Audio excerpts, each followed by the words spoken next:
Which bond is this? This is peptide bond.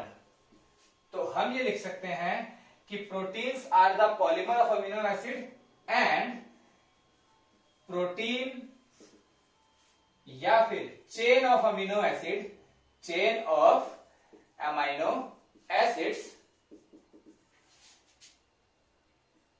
joined या binded together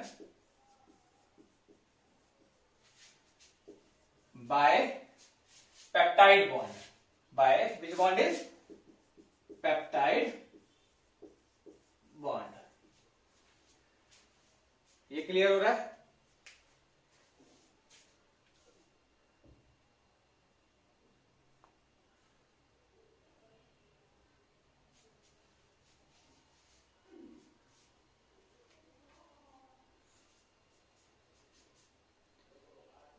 एक बार बताओ, आवाज और वीडियो दोनों आपको आ रही है क्लियर?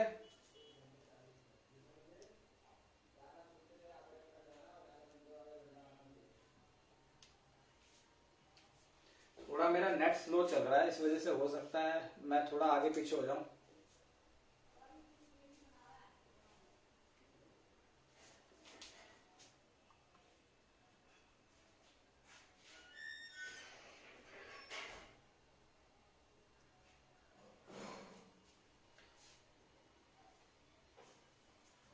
एक बार बता दो मुझे, आपको क्या कहते हैं, बोर्ड पे लिखा हुआ क्लियर दिख रहा है और वॉइस क्लियर आ रही है या नहीं आ रही है?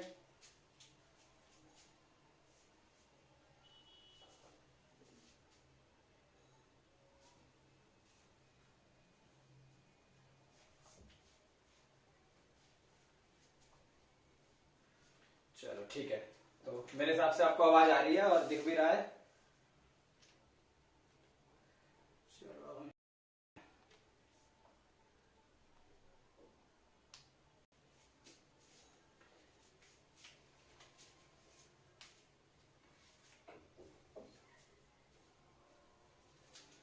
नाउ इंट्रोडक्शन ऑफ प्रोटीन हमने देख लिया कि अमीनो एसिड जो प्रोटीन जो है वो अमीनो एसिड की एक लंबी चेन का नाम है, ठीक है। तो अभी हम देखने वाले हैं अमीनो एसिड के बारे में, प्रोटीन के बारे में कुछ चीजें, जैसे कि एक सबसे खास बात हम लिख सकते हैं इसके अंदर कि proteins are very specific in nature, यानी कि प्रोटीन के काम करने का जो तरीका है वो बहुत ही सटल है, बहुत ही बारीक है, वो इधर उधर डोलता नहीं है। मतलब क्या है कि प्रोटीन के काम करने के लिए जो कंडीशन समझौता नहीं कर सकते। अगर आपको प्रोटीन से फंक्शन करवाना है, काम करवाना है, तो कोई दूसरा तरीका नहीं है सिवाय उनकी शर्तों को मानने के। ये बात समझ आती है? अब उनकी शर्तें हैं क्या?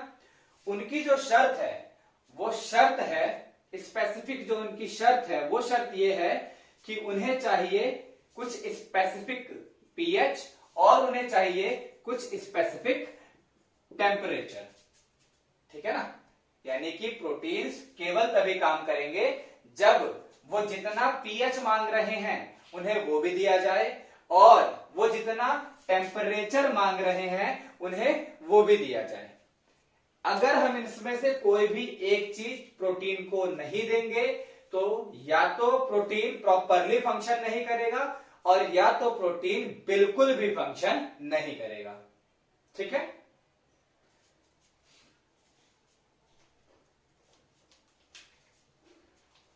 अब एक और चीज आगे देखेंगे अब हम कि जो प्रोटीन है, इसके लिए हम एक लाइन लिख रहे हैं कि proteins can be denatured. Protein क्या हो सकते हैं? डीनेचर हो सकते हैं। डीनेचर होने का मतलब खराब हो सकते हैं या फंक्शनली इनएक्टिव। डीनेचर के लिए हम लिखेंगे functionally inactive due to change in shape या स्ट्रक्चर, यानी वो सिर्फ तब होगा जब उसकी शेप चेंज हो जाएगी, शेप क्या हो जाएगी, खराब हो जाएगी। शेप खराब होने के बाद प्रोटीन काम नहीं कर पाता है बढ़िया से, ठीक है।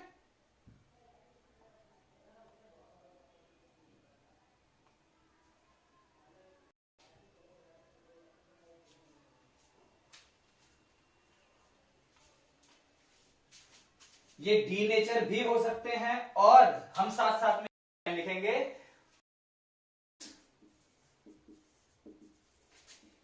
Can be inactive. पहली शर्त है, पहली जो बात कही कि प्रोटीन कैसा हो सकता है, डी नेचर हो सकता है। दूसरी बात कह रहे हैं कैसा हो सकता है, इन इसके इनएक्टिव होने का कारण क्या हो सकता है। तो इनएक्टिव होने का कारण आमतौर पे जो रहेगा वो ये रहेगा, कंडीशंस नॉट गिवन। ये जो इसकी पीएच और टेम्परेचर की डिमांड है, अगर इसे ये पीएच और टेम्परेचर ना दिया जाए या बहुत उससे कम दिया जाए, तो ऐसी कंडीशन में हमारा प्रोटीन क्या रहेगा, इनएक्टिव रहेगा। एनसीईआरटी में लास्ट में डायग्राम भी दिया हुआ है जिसमें बताया गया है कि अगर इनको जो पीएच और टेम्परेचर मांग रहे हैं, इस ग्राफ को इस तरीके से बना के दिखाया गया है। मान लेते हैं ये इसमें ये वो पॉइंट है जब इनको पीएच बढ़िया मिल रहा है, तो अगर इससे कम देंगे तो ये कैसा रहेंगे, इनएक्टिव रहेंगे, काम ही नहीं करेंगे, चालू ही नहीं होंगे, कहेंगे भैया पूरा पीएच पूरा टेम्परेचर दो, ठीक है। तो अगर इनकी स्पेसिफिक पीएच और स्पेसिफिक टेम्परेचर की डिमांड पूरी ना की जाए तो ये कैसे रहते हैं, इनएक्टिव। और अगर स्पेसिफिक से बहुत ज्यादा दे दो, या 1-2 डिग्री भी बहुत ज्यादा हो जाएगा यहां पर, तो ये कंप्लीटली अपने आप को कैसा कर लेंगे, डी नेचर हो जाएंगे, यानी कि डिस्ट्रॉय हो जाएंगे, परमानेंटली खराब हो जाएंगे, ठीक है ना। तो प्रोटीन के बारे में क्या देखा हमने कि proteins are the polymer of amino acid. तो हम ये भी कहेंगे कि इनके बीच में जो बॉन्ड है वो कौन सा बॉन्ड है, पेप्टाइड बॉन्ड। देन वी कैसे कह सकते हैं, हम ये कह सकते हैं कि proteins are the polymer of amino acid which are jointed together with the help of peptide bond, ठीक है। और साथ साथ में प्रोटीन केवल तब काम करते हैं जब उनकी स्पेसिफिक कंडीशन पूरी की जाए। वो स्पेसिफिक कंडीशन क्या है, उनके लिए एक क्रिटिकल टेम्परेचर और एक क्रिटिकल पीएच उनको चाहिए। अगर ये पीएच और टेम्परेचर पूरी तरह से ना दिया जाए, कम दिया जाए, जितना पीएच और जितने टेम्परेचर की डिमांड है उससे कम दें, तो क्या होने वाला है, ये इनएक्टिव रहने वाले हैं। और अगर ज्यादा दे देंगे तो प्रोटीन क्या हो जाएंगे, परमानेंटली डी नेचर हो जाएंगे, डिस्ट्रॉय हो जाएंगे, ठीक है। इसीलिए यहाँ पे 2 लाइन और ऐड करी है कि protein can be D nature. अगर आप इसकी क्रिटिकल डिमांड से ज्यादा प्रोटीन को पीएच और टेम्परेचर दोगे तो प्रोटीन क्या हो जाएगा, डी नेचर हो जाएगा। और अगर उसकी क्रिटिकल डिमांड से कम इसको हम पीएच एंड टेम्परेचर देंगे तो प्रोटीन क्या हो जाएगा, यहां पर इनएक्टिव होकर के रहेगा, वो फंक्शनली किसी भी तरीके से एक्टिव नहीं रहेगा, ठीक है।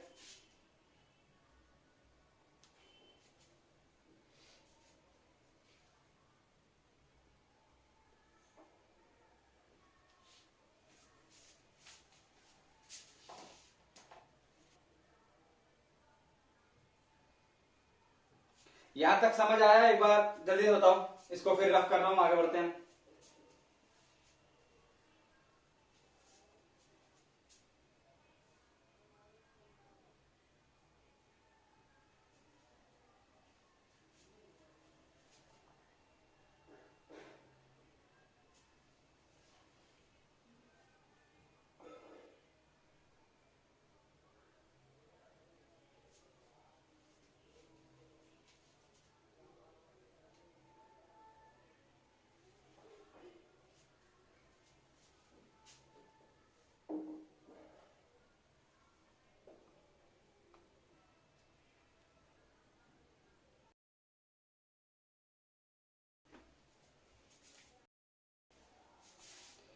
एक बार बता दो बच्चों जल्दी से।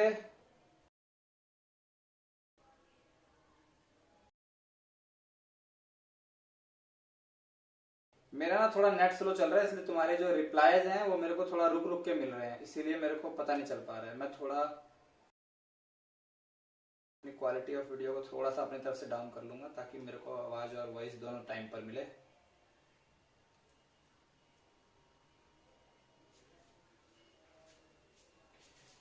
चलते हैं आगे।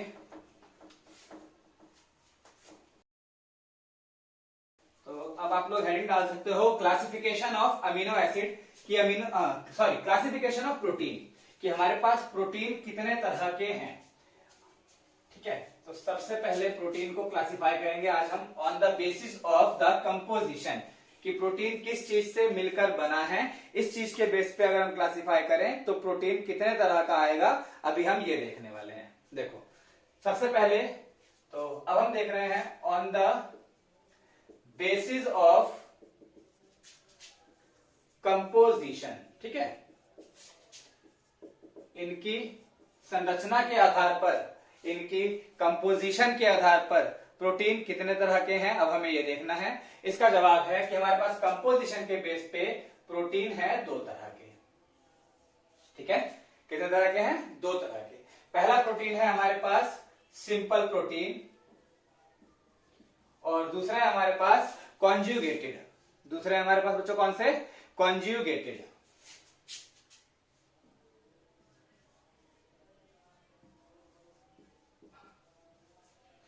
तो as its name already describe itself, simple का मतलब ही है जिसकी बनावट, जिसकी आकृति कैसी हो, बिल्कुल सिंपल हो, कहीं से भी कोई दिक्कत आपको पढ़ने समझने में नहीं आएगी, वो प्रोटीन का स्ट्रक्चर कहलाता है सिंपल प्रोटीन। जिसके अंदर सिंपल सी बात एक लाइन पे इसको डिस्क्राइब किया जा सकता है, it is made up of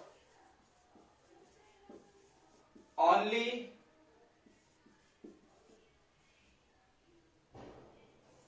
amino acids.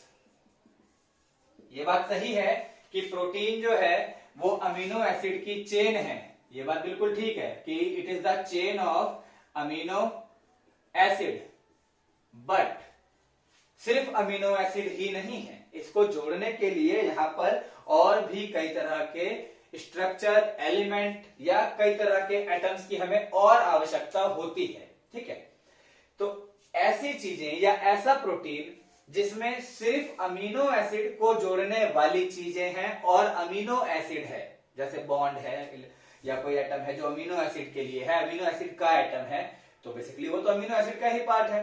तो अमीनो एसिड अगर किसी चेन में जुड़ रहा है, सिर्फ अमीनो एसिड कुछ इस तरह से A1, A2, A3 और ऐसे ही AN तक, तो इस तरह की चेन कहलाएगी सिंपल चेन या सिंपल प्रोटीन।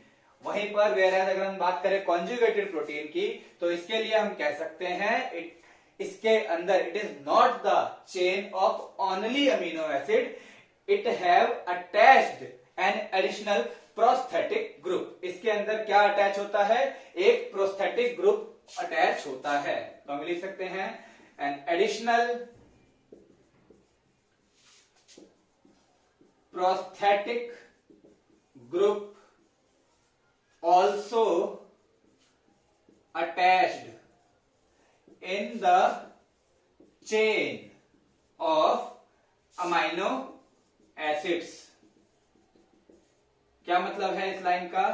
प्रोस्थेटिक ग्रुप का क्या मतलब है? तो प्रोस्थेटिक ग्रुप का मतलब यहां पर सिंपली ये है, anything which is not amino acid, anything which is not amino acid। ठीक है, ये क्या हो सकता है? ये एक कार्बोहाइड्रेट हो सकता है, ये एक आप कह सकते हो फॉस्फोरस हो सकता है। ठीक है, ये आपके पास में एक पिगमेंट हो सकते हैं जो आपने क्रोमा पिगमेंट पढ़े हैं, तो कुछ भी हो सकता है। फॉर एग्जाम्पल प्रोस्थेटिक ग्रुप के लिए यहां पे क्या हो सकते हैं? कार्बोहाइड्रेट्स या फिर क्या हो सकते हैं? फॉस्फेट। ठीक है, इसके अलावा जैसे कि पिगमेंट्स और भी कई सारी चीजें हैं। तो हम फिलहाल ETC लिख देते हैं कि अगर कोई भी ऐसी चीज जुड़ती है हमारी प्रोटीन की चेन में जो प्रोटीन को बनाने में, बेसिकली प्रोटीन का बिल्डिंग ब्लॉक नहीं है, अमीनो एसिड नहीं है, तो हम उसे क्या कहेंगे कि वो कौन है, एक तरह का प्रोस्थेटिक ग्रुप है। इसे बनाएंगे कैसे, तो इसे ऐसे बना सकते हैं हम कि A1 जुड़ा हुआ है A2 से, लेकिन A2 आगे अमीनो एसिड से नहीं जुड़ा है, बल्कि मान लेते हैं यहाँ पे ये जुड़ा हुआ है H3PO4 से, हमारे फॉस्फोरिक एसिड से, और फिर यहाँ पे दोबारा आ गया अमीनो एसिड नंबर 3 1 2 और ये हमारे पास है, और फिर अमीनो एसिड नंबर 4। ऐसे ही आगे आप चाहो तो फिर से कुछ और जोड़ सकते हो, जैसे मान लेते हैं यहाँ पे ग्लूकोज हमने ऐसे लिख दिया बस। तो अब ये जो आपके पास चेन बन रही है, इस सिर्फ अमीनो एसिड नहीं है, बल्कि इसके अंदर अदर देन अमीनो एसिड और भी कुछ चीजें हैं, जैसे कि हमारा फॉस्फोरिक एसिड और हमारा कार्बोहाइड्रेट, और ये चीजें कहलाती हैं प्रोस्थेटिक ग्रुप। तो इसीलिए हम कहेंगे a chain which is made up of amino acid as well as prosthetic group, it is a conjugated amino acid chain and we can say it is a conjugated protein। कोई doubt है तो एक बार पूछ सकते हो। इसका एक example भी मैं आपको दे सकता हूं। पिगमेंट के लिए आपने नाम सुना है हीमोग्लोबिन का, HB। हीमोग्लोबिन कैसा प्रोटीन है बच्चों, हीमोग्लोबिन एक कॉन्जुगेटेड प्रोटीन है, ठीक है। हीमोग्लोबिन क्या है, एक कॉन्जुगेटेड प्रोटीन है।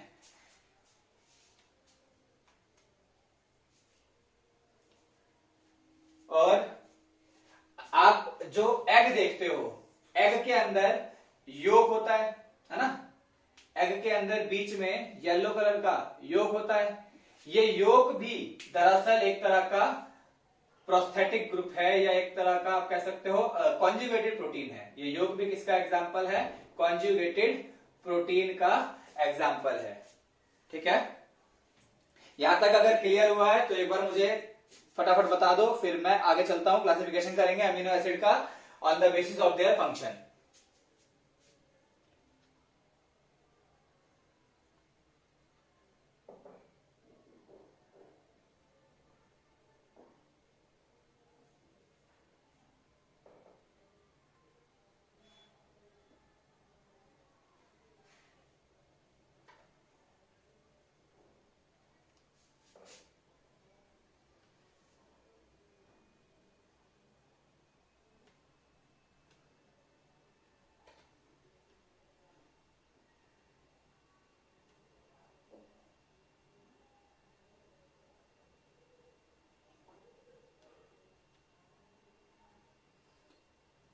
आप लोगों के मैसेज बार बार हाँ और हाँ ही है, इसीलिए मुझे ये समझ नहीं आता है कि कौन सा मैसेज अभी का है, कौन सा मैसेज पुराना है।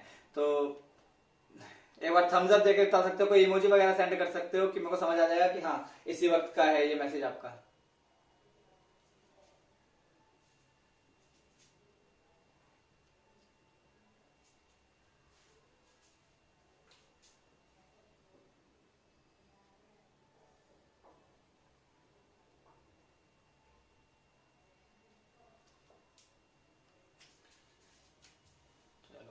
ठीक है, तो अब हम चलते हैं आगे।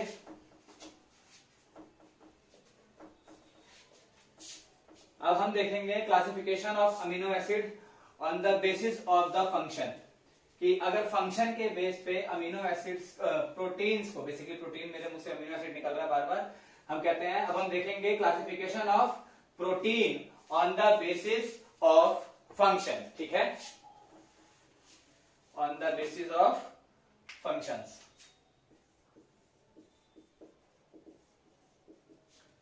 अब यहां पे आप अगर पूछना चाहो कि कितने तरह के प्रोटीन हैं, तो एग्जैक्टली जवाब तो मैं नहीं दे पाऊंगा आपको, लेकिन हाँ मैं क्या कह सकता हूं, मैं आपको बहुत सारे प्रोटीन्स यहां पर पढ़ाने वाला हूं, बताने वाला हूं, उनकी हम यहां पे बात करने वाले हैं। चलो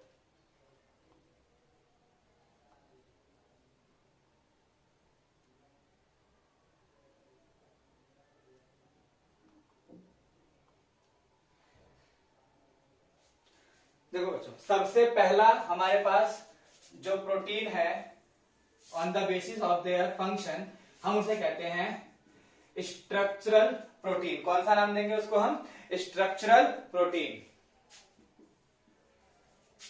ठीक है।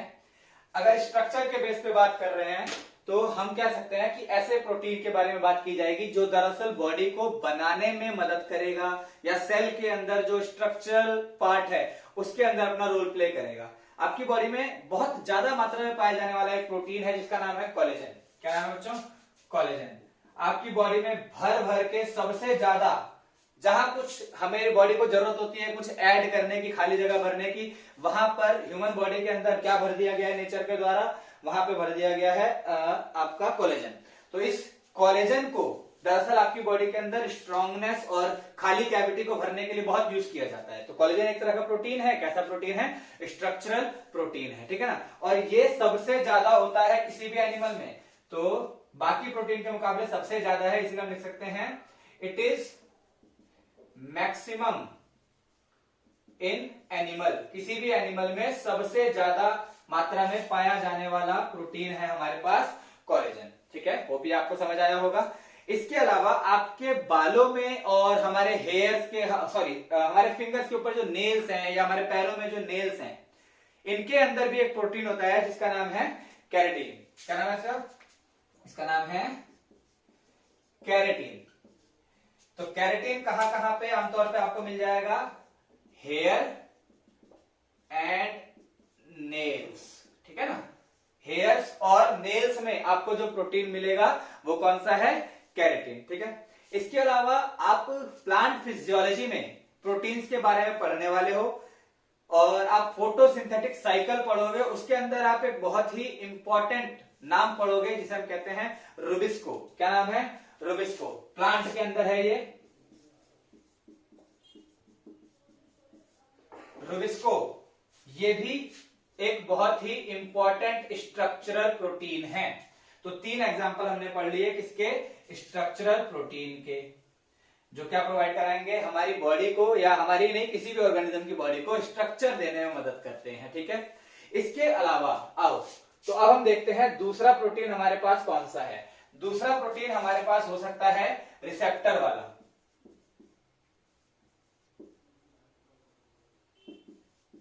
रिसेप्टर प्रोटीन, नाम से समझ आ रहा है ये कुछ रिसीव करने के लिए बनाया गया है ना।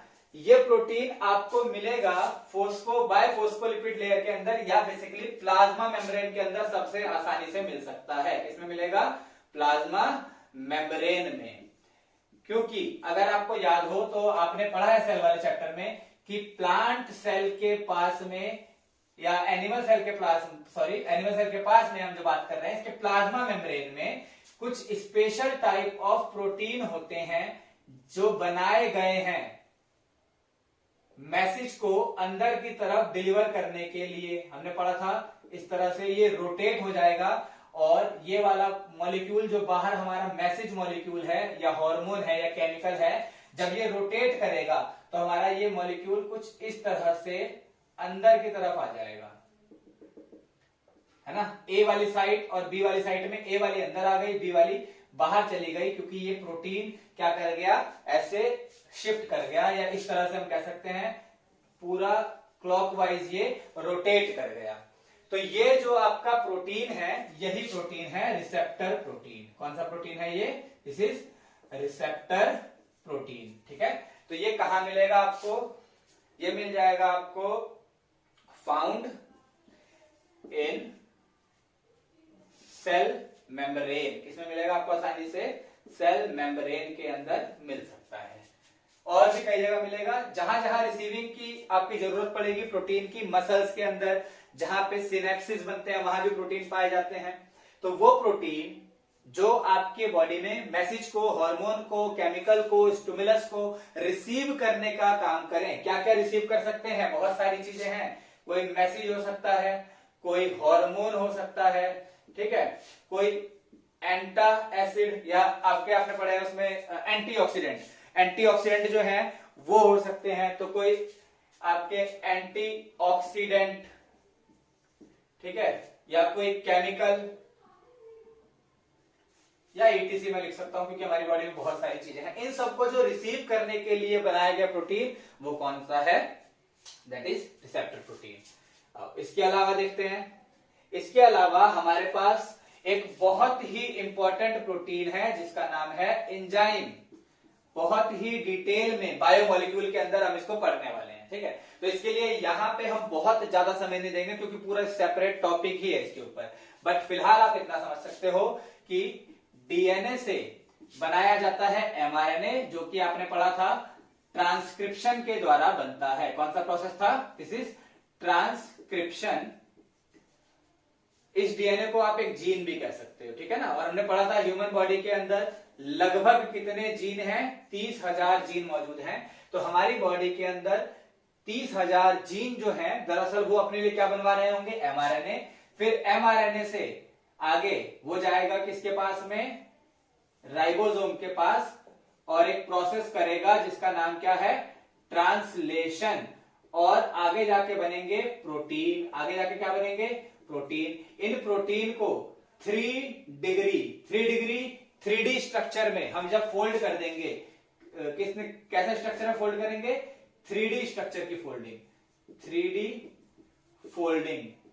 क्योंकि ये प्रोटीन जो बनता है, ये बनता है लीनियर, बिल्कुल स्ट्रेट। उसे फोल्ड करके 3D में बना देंगे तो वो ही क्या बन जाते हैं? एंजाइम बन जाते हैं। अब एंजाइम के लिए आपके लिए बिल्कुल भी डाउट नहीं होना चाहिए। फॉर एग्जाम्पल पेप्सिनोजन, ये भी एक एंजाइम है, ठीक है। इसी के अलावा थ्रोम्बिन, ये भी एक एंजाइम है। अभी थ्रोम्बिन के बारे में हम थोड़ा और डिटेल में बात करने वाले हैं, ठीक है। और इसके अलावा जैसे कि आप बात कर सकते हो सलाइवरी एमाइलेज,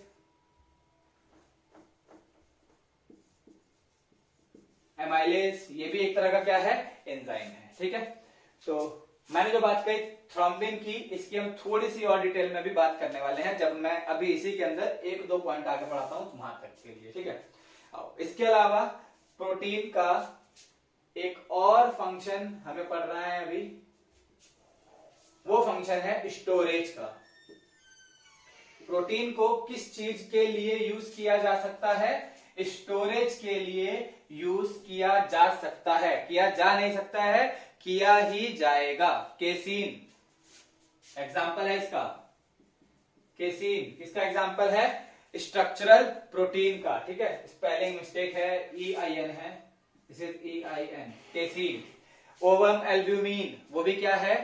एग्जाम्पल है इसी का, प्रोटीन का। जैसा अभी आपको मैंने बताया था ना, एग के अंदर योक है, योक दरअसल स्टोरेज है, और स्टोरेज के लिए हमने यूज करा किसको? प्रोटीन को। कॉन्जुगेटेड प्रोटीन था ना ये हमारे पास, अभी पढ़ा था हमने, दिस इज कॉन्जुगेटेड प्रोटीन।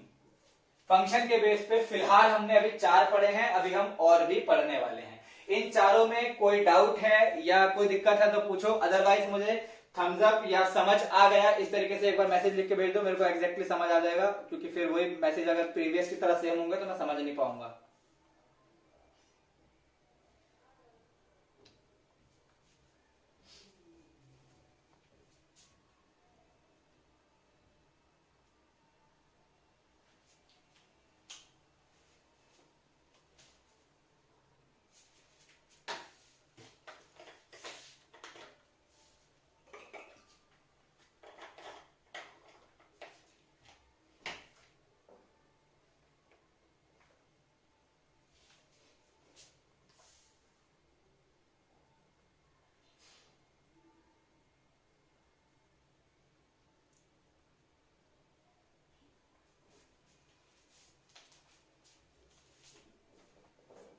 चलो आगे बढ़ते हैं फिर।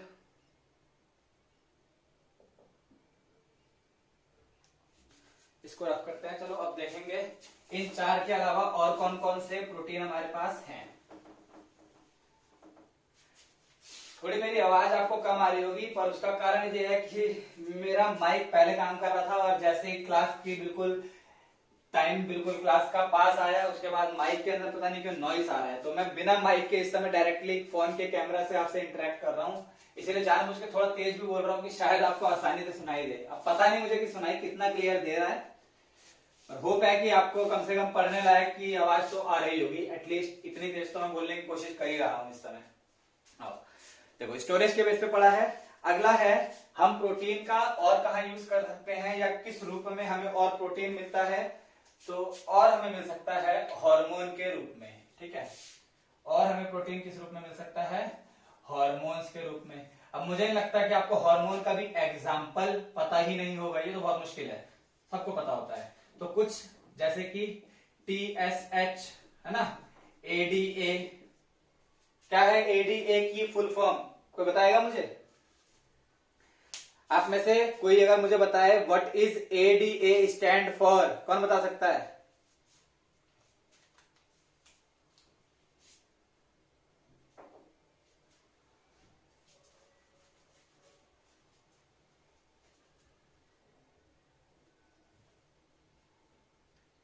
It is a pituitary hormone, posterior pituitary.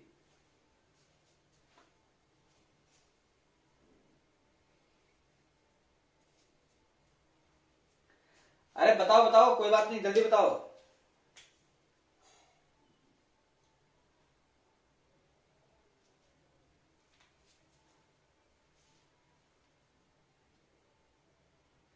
ADA, not ADH.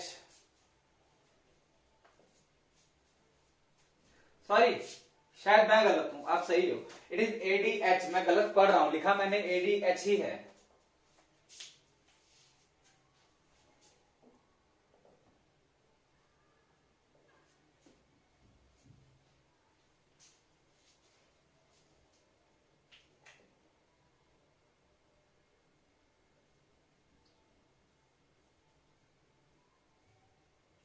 ये रिलेट करता है आपके किडनी वाले चैप्टर से, जो आपका एक्सक्रीशन चैप्टर है, वहां से आपका ये रिलेट करता है। इसकी फुल फॉर्म है एंटी डाययूरेटिक हार्मोन। इसको आप दूसरे नाम से जानते हो, vasopressin.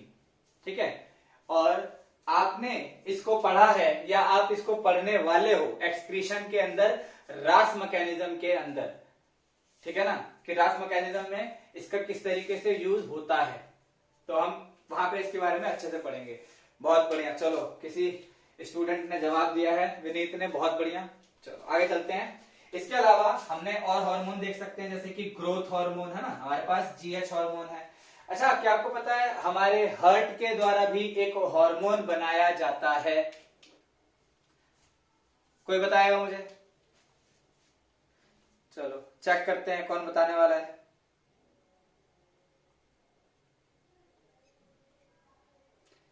Waiting for your answer students.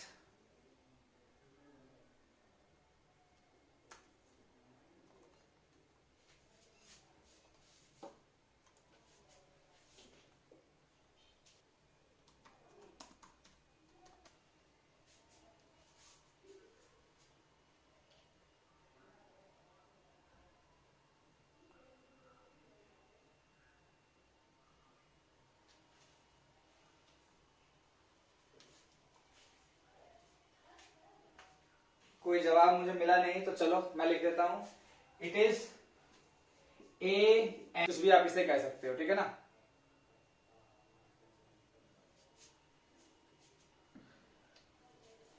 Atrial Nitro, sorry इसकी फुल फॉर्म है क्या कहते हैं, एट्रियल नेट्रीयूरेटिक पेप्टाइड या एट्रियल नेट्रीयूरेटिक हार्मोन। ये भी रास मैकेनिज्म के अंदर आपको स्टडी करना है, बात करें। चलो,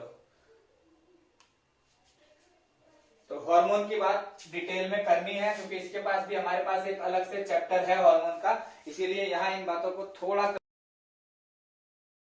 हमारे पास जो हार्मोन हो सकते, जो प्रोटीन हो सकते हैं, वो हो सकते हैं प्रोटेक्टिव प्रोटेक्टिव हार्मोन्स, या हमारी बॉडी के वो स्ट्रक्चर जो हमारे को प्रोटेक्ट हैं प्रोटीन के। ठीक है, तो अब इसके अंदर मुझे नहीं लगता है कि कोई ऐसी चीज है जिसमें मतलब बहुत ज्यादा हमारे को ऐसा लगे कि ये हमने पढ़ा नहीं है। ये अधिकतर लगभग बच्चों ने इसके बारे में पढ़ा होता है। ब्लड वाला जो आपका सर्कुलेशन वाला चैप्टर है, पढ़े होंगे। आपके पास में है कोगुलेंटिंग एजेंट है, या कोगुलेशन के लिए आपके पास में कुछ फाइबर्स हैं। अगर आप किसी एक कोगुलेशन फाइबर का मुझे नाम लिख के बता सकते हो तो मुझे बताओ।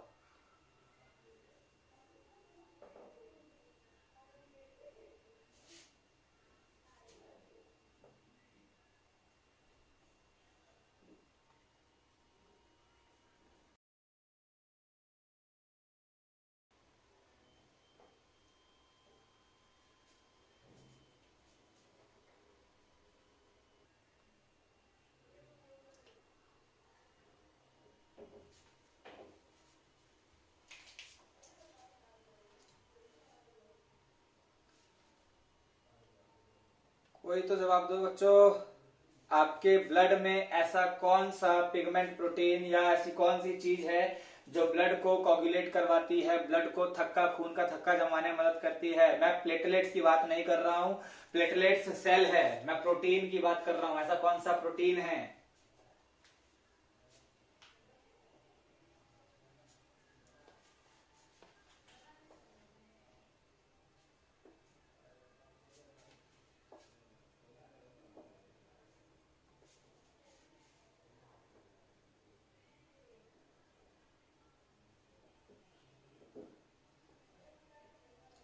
Thrombin, very good.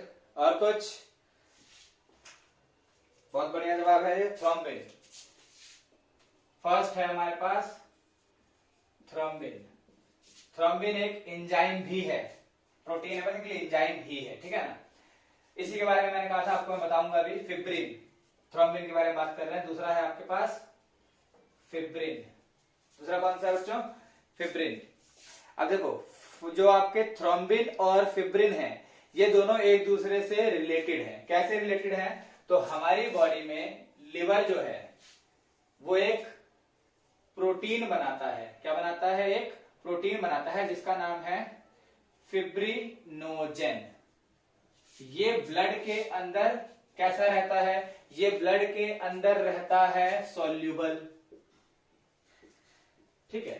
तो अगर एक हमारे ब्लड वेसल के अंदर फिब्रिनोजन आ जाए तो ये ब्लड के फ्लो को किसी भी तरह से इफेक्ट नहीं करेगा। मैं लिखूंगा do not effect blood flow. ऐसा क्यों होगा? क्योंकि ये ब्लड के अंदर क्या हो जाएगा? डिसॉल्व हो जाएगा, सॉल्यूबल इन ब्लड। इसका नेचर ही ऐसा है, ये ब्लड में क्या हो जाता है? डिसॉल्व हो जाता है। पर अब सोचने वाली बात है, फिर भैया हमारे इस लिवर भाई साहब ने इतनी मेहनत करके ये फिब्रिनोजन बनाया ही क्यों है? इन्होंने बनाया ही इसीलिए था ताकि जरूरत पड़ने पर हमारी बॉडी में इसके द्वारा ब्लड को रोका जा सके, थक्का जमाया जा सके, है ना, ब्लड के फ्लो को रोके। तो ऐसा इसलिए हो रहा है क्योंकि ये सॉल्युबल इसलिए है क्योंकि हर वक्त तो हम अपने ब्लड को जमाना चाहेंगे नहीं, उसको बिल्कुल कोगुलेट नहीं करना है हमें। जब हमें जरूरत होगी केवल हम तब करेंगे। तो लिवर ने फिब्रिनोजन बना दिया, लेकिन इसके नाम में आप पढ़ पा रहे हो जेन है, GEN आखिरी में है। अगर किसी भी नाम के पहले प्रोटीन में प्रो लगा दिया जाए, प्रीफिक्स पहले लगा दें प्रो या अंत में लगा दें जेन, टर्मिनल पे अंत में लगा दें जेन, तो ये शो करता है कि वो प्रोटीन किस रूप में है? इनएक्टिव रूप में है। यानी कि ये जो फिब्रिनोजन है ये दरअसल अभी इनएक्टिव रूप में है, ठीक है ना। तो इसके ऊपर जब जरूरत होगी तो लिवर एक एंजाइम बनाएगा। कौन सा एंजाइम बनाएगा? थ्रोम्बिन। थ्रोम्बिन एंजाइम इस फिब्रिनोजन को कन्वर्ट कर देगा किसके अंदर? फिब्रिन के अंदर। और फिब्रिन की खास बात यह है, it is insoluble, it is insoluble in blood plasma. ये ब्लड के प्लाज्मा में किसी भी तरीके से डिसॉल्व नहीं होता, जिस वजह से अब अगर ब्लड के अंदर हमने थ्रोम्बिन डाल दिया तो ब्लड के फ्लो को रोकने के लिए यहां पर इनसॉल्युबल पार्टिकल मौजूद हैं जिनका नाम क्या है? फिब्रिन नाम है, ठीक है ना। तो थ्रोम्बिन ये एक एंजाइम है आपके पास में, ये भी प्रोटीन है, और ये एक तरह का फाइबर या प्रोटीन आप मान सकते हो। वो भी क्या है? फिब्रिन भी क्या है? एक तरह का प्रोटीन है जो हमारे लिए क्या कर रहा है? सुरक्षा का काम कर रहा है, यानी कि हमारी बॉडी का प्रोटेक्टिव प्रोटीन है, ठीक है। इसके अलावा एंटीबॉडीज आपकी बॉडी बनाएगी, एंटीबॉडीज, वो भी क्या है हमारे लिए? एंटीबॉडीज, वो भी हमारे लिए क्या है? वो भी हमारे लिए है प्रोटेक्टिव प्रोटीन्स, ठीक है ना। तो ये हमने कुछ नाम लिखे हैं, बाकी और डिटेल में भी इसके बारे में हम बात करने वाले हैं। नाउ अब एक और टाइप अब पढ़ ही रहे हैं तो थोड़ा सा और ऐड करना चाहूंगा मैं, जिसको हम कहते हैं रेस्पिरेटरी पिगमेंट, ठीक है। Respiratory pigment. रेस्पिरेटरी पिगमेंट के रूप में आप अच्छे से जानते हो, नाम किसका है? हीमोग्लोबिन का। हीमोग्लोबिन के स्ट्रक्चर को हम डिस्कस करेंगे नेक्स्ट क्लास में। हमारा ये टॉपिक में है। इसका स्ट्रक्चर बहुत ज्यादा डिटेल में नहीं, बेसिकली किससे बना है ये देखेंगे। फिलहाल आप बस इतना जान सकते हो, इसमें टोटल 4 चेन मौजूद होती हैं, जिनमें से 2 चेन जो है वो होती हैं 2 अल्फा चेन, और इसके अंदर 2 चेन जो मौजूद है वो होती हैं 2 बीटा चेन। ये बीच में होता है सेंट्रल एटम के रूप में आयरन, और 2 कौन सी चेन अल्फा, और इसके ऊपर 2 चेन लगी हैं ऐसे बीटा। इस तरह का स्ट्रक्चर है किसका, हीमोग्लोबिन का। और इसके अंदर ये एंड में आप देख रहे हो मैंने सी जैसा स्ट्रक्चर बनाया है। ये स्ट्रक्चर है कप की तरह जो होल्ड करता है। क्या करेगा, ये होल्ड करेगा किसको, ऑक्सीजन को होल्ड करने में काम आता है। कैसे, तो यहां पर इसके अंदर O2 मॉलिक्यूल आके जुड़ जाता है ऐसे। तो एक हीमोग्लोबिन में 4 चेन हैं, और हर एक चेन में एक एक क्या जुड़ सकता है, ऑक्सीजन जुड़ सकता है। इसीलिए एक हीमोग्लोबिन कितने O2 को जोड़ सकता है, can bind with 4 O2, 4 O2 से जुड़ सकता है। ठीक है। और खास बात कि ये जरूरत पड़ने पर पहले आपको 4 में से 1 O2 डिलीवर करेगा और 3 O2 अपने पास रखेगा, नहीं देगा। जब आपको लगेगा आपकी बॉडी को पास में थोड़ी ज्यादा ऑक्सीजन की डिमांड हो रही है, तो फिर रोग आके कहेगा चलो ठीक है 1 और ले लो, कहेगा ठीक है चलो 2 ले लो, लेकिन अब दोबारा मत मांगना मेरे से। फिर भी अगर बॉडी की ऑक्सीजन डिमांड पूरी नहीं हो रही तो क्या करेगा, कहेगा ठीक है भैया चलो 3 ले लो, कोई बात नहीं तुम्हारी बात मान लेते हैं, लेकिन ये नहीं दूंगा मैं। और अगर और ऑक्सीजन की डिमांड बढ़ जाए, आपको लगता है ये देगा, तो जवाब है नहीं। हीमोग्लोबिन का मॉलिक्यूल, ध्यान रखना, अगर मैं कह रहा हूं 4 से जुड़ा हुआ है तो मैं कहूंगा 100% फुल है। सैचुरेशन लेवल कितना है, 100%। अगर उसमें 3 O2 मौजूद हैं, सैचुरेशन लेवल कितना है, 75%। अगर उसमें 2 O2 मौजूद हैं, सैचुरेशन लेवल कितना है, 50%। अगर उसके अंदर केवल 1 O2 बचा है, सैचुरेशन परसेंट कितना है, 25%। तो हीमोग्लोबिन में से, मैं यहां पे एक लाइन ऐड कर रहा हूं, लिख लेना, हीमोग्लोबिन में से maximum up to 3 oxygen taken, हम एक हीमोग्लोबिन में से मैक्सिमम कितने हम इसमें से ऑक्सीजन निकाल सकते हैं या मांग सकते हैं, इसको बाइंड कर सकते, इसको बाध्य कर सकते हैं ऑक्सीजन देने के लिए। जवाब है 3। 3 से ज्यादा मांगने जाओगे तो कहेगा भैया देखो नहीं हो सकता, आप अपना रास्ता नापो, हमारे बस की नहीं है। ठीक है ना। एक आरबीसी में मिलियंस ऑफ हीमोग्लोबिन होती हैं। तो अगर मैं एक बेसिक एग्जांपल दूं कि ये एक आरबीसी है जिसके अंदर 1 मिलियन हीमोग्लोबिन है। क्वेश्चन क्या है, ये हमारे पास एक आरबीसी है जिसके अंदर कितने हीमोग्लोबिन है, 1 मिलियन हीमोग्लोबिन है। आपको ये बताना है कि इस कंप्लीट आरबीसी में जब सैचुरेशन लेवल 100% होगा तब ऑक्सीजन की मात्रा कितने मॉलिक्यूल हैं, how many oxygen molecule are present in this RBC, number of O2 molecule. चलो कोशिश करो।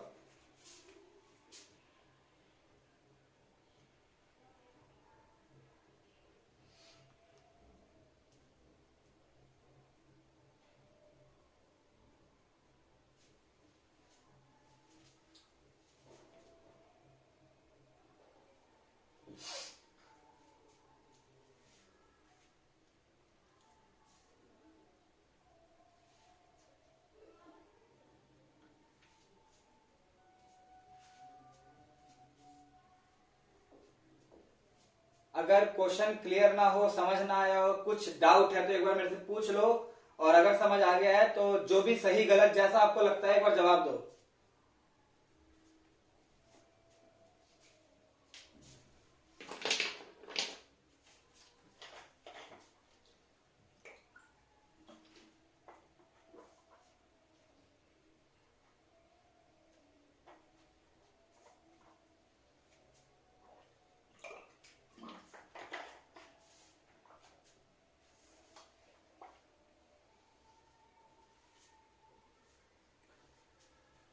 बिल्कुल सही जवाब है 4 मिलियन मॉलिक्यूल। एक हीमोग्लोबिन पे 4 ऑक्सीजन जुड़ते हैं, इसका मतलब 1 मिलियन हीमोग्लोबिन पे 4 मिलियन ऑक्सीजन जुड़ेंगे। ठीक है ना, कोई बहुत ही बड़ा रॉकेट साइंस इसमें है भी नहीं जिसके लिए परेशान होने की जरूरत है। तो बहुत ही सिंपल सा लॉजिक है। परसेंटेज बदल जाएगा तो नंबर भी बदल जाएगा। 50% अगर आपसे पूछा जाएगा तो 2 मिलियन हो जाएगा, 75 पूछा जाएगा तो 3 मिलियन हो जाएगा। हाँ, क्वेश्चन को थोड़ा और हार्ड बनाना हो हो ये सकता है कि आपसे मैं ऐसा पूछा, उस तरीके से पूछूं कि इस आरबीसी में 1 मिलियन हीमोग्लोबिन है, तो ये बताओ कि इसके अंदर मिनिमम सैचुरेशन लेवल होने पर कितने ऑक्सीजन होंगे। तो आंसर बिल्कुल सिंपल है कि मिनिमम सैचुरेशन कितना होता है 25%। अगर 100% में 4 मिलियन है तो उसका 25% कितना आएगा 1 मिलियन। यानी एक हीमोग्लोबिन पे 1 ऑक्सीजन तो होगा ही होगा, यही है मिनिमम सैचुरेशन। बात समझ आती है? इससे ज्यादा टॉपिक की आपको जरूरत है भी नहीं और आ भी नहीं, आने वाला भी नहीं है, इतने बहुत है। This is more than enough for us. ठीक है, अब इसके अलावा मैं एक और आपको पढ़ाना चाहूंगा, जैसे कि टॉक्सिन्स जो हमारे पास हैं। टॉक्सिन्स, टॉक्सिन्स मतलब जहर, है ना। तो प्रोटीन्स जो है वो टॉक्सिन के रूप में हमारे को फंक्शन कर सकते हैं, क्योंकि फंक्शन के बेस पे देख रहे हैं ना, तो टॉक्सिन के रूप में देख सकते हैं। अब जैसे टॉक्सिन कौन बनाता है, स्नेक बनाता है ना। तो स्नेक वेनम क्या बनाएगा, स्नेक एक वेनम बनाएगा जो एक तरह का क्या है, टॉक्सिन है। इसके अलावा आप अगर कोई और सारे टॉक्सिन बनाए जाते हैं, प्लांट अपने प्रोटेक्शन के लिए क्या बना सकता है, बहुत सारे टॉक्सिन बना सकता है। कुछ एनिमल्स भी टॉक्सिन, अगर कोई एंट हमें काट,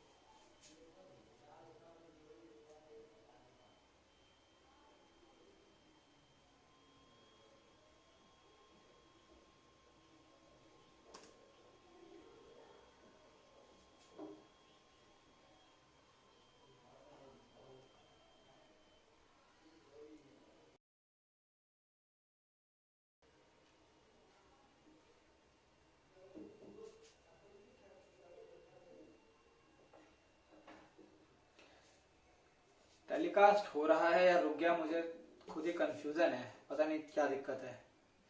मेरे को नहीं है अभी इस सब चीजों की, ऑनलाइन की।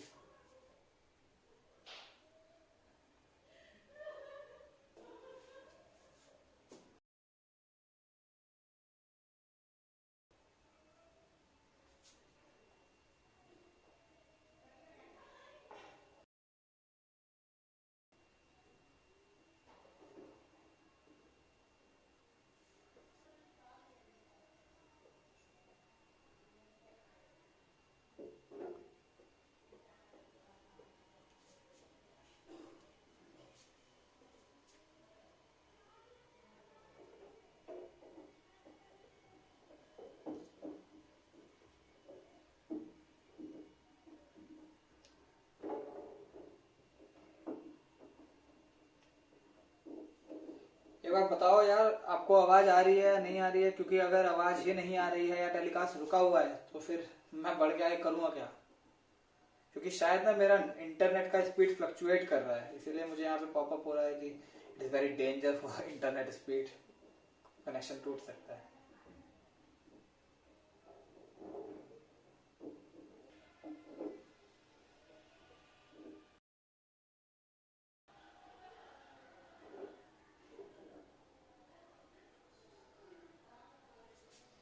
चलो ठीक है, बस थोड़ा सा और हम क्लासिफिकेशन देख लें, उसके बाद में आज की क्लास खत्म करते हैं। वैसे टाइम भी हो ही चुका है। EWF में रात को 9 बजे से 10 बजे तक पहले हम पूरा बायोमोलिक्यूल चैप्टर को डिटेल में खत्म करने वाले हैं। एक बार ये बायोमोलिक्यूल खत्म हो जाए फिर उसके बाद देखते हैं और कोई चैप्टर अगर हम उठाना चाहेंगे, हो सकता है 12th का या 11th का, तो जरूर उठाएंगे।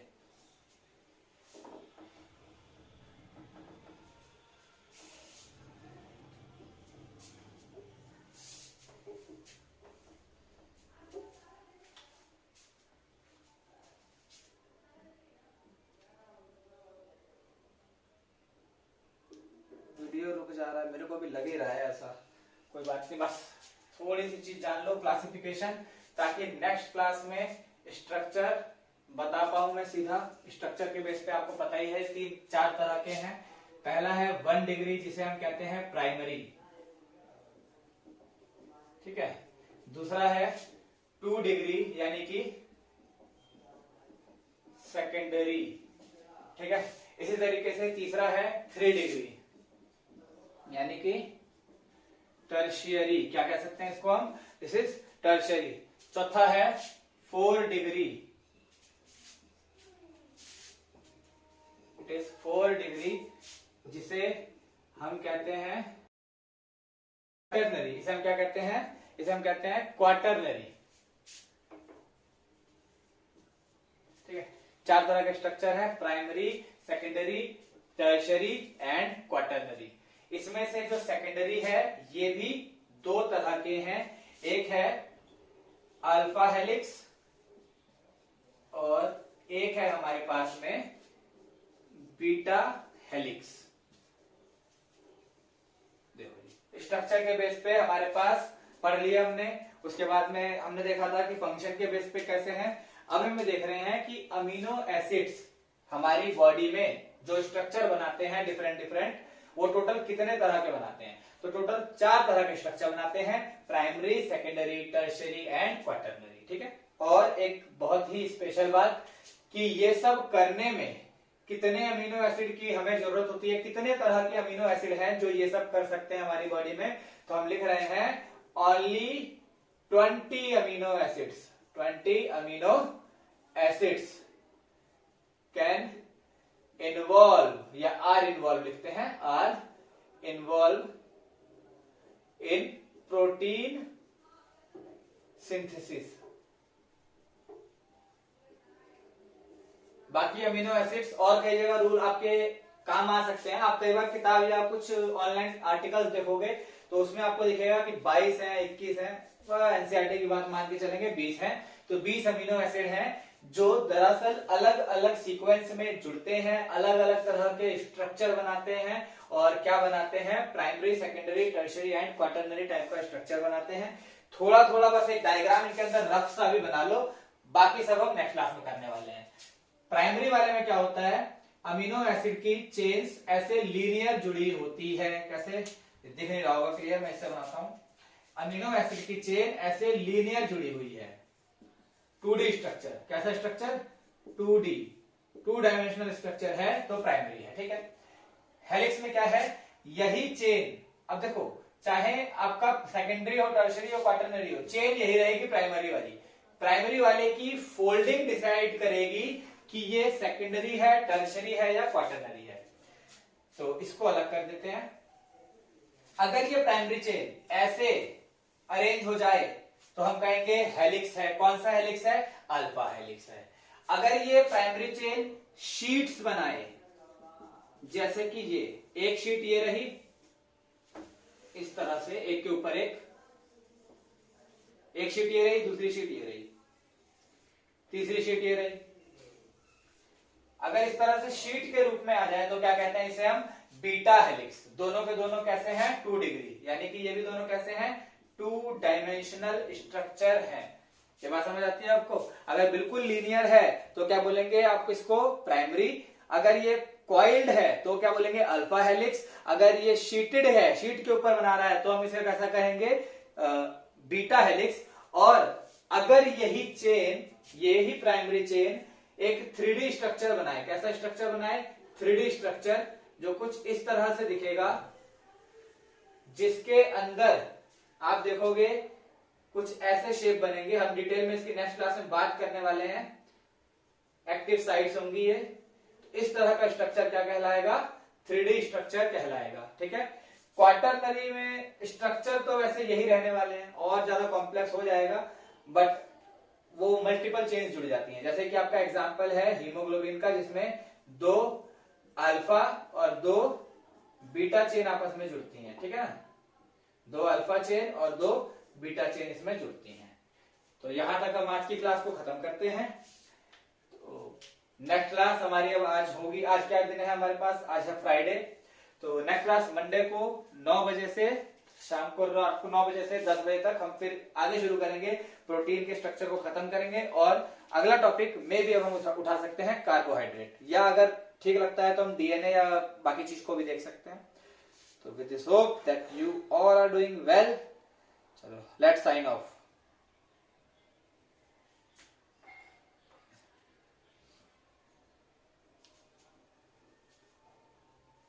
कोई डाउट है तो एक बार पूछ लो बच्चों, कोई डाउट हो या कुछ पूछना हो स्ट्रक्चर से, कुछ भी तो बताओ।